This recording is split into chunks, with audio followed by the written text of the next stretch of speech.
عاشورا چییە و چۆن دروست بوو؟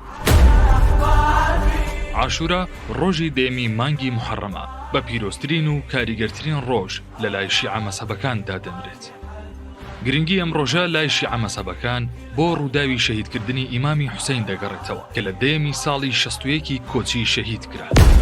مێژوو دەیگەڕێتەوە دوای مردنی حەسەنی کوڕی ئیمامی عەلی. ئیمامی حوسەین لەسەر داوای خەڵکی عێراق ڕوو لە وڵاتە دەکات. ئەمە لە کاتێکدا بوو کە خەڵکی عێراق و خودی ئیمامی حوسەین بە خلافەتی یەزیدی کوڕی مەعاویە ڕازی نەبوو بەهۆیەوەی شێوازی خلافەتەکەی دژی شریعەتی ئیسلام بوو.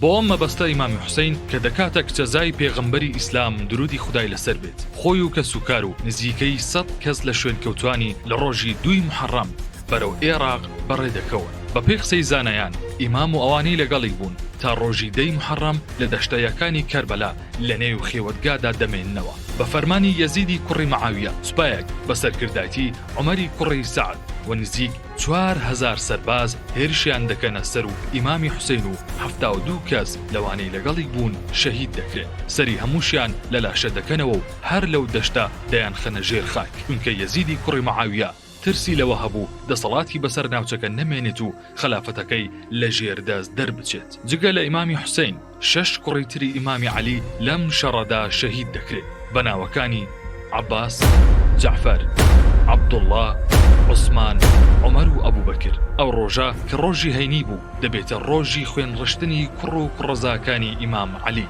ئەو ڕۆژە لە تەواوی وڵاتانی شیعە مەزهەب دەکرێتە پشوو لەوانە ئێران، عێراق، ئەفغانستان، پاکستان، هیند، ئازەربایجان، یەمەن و بەحرێن.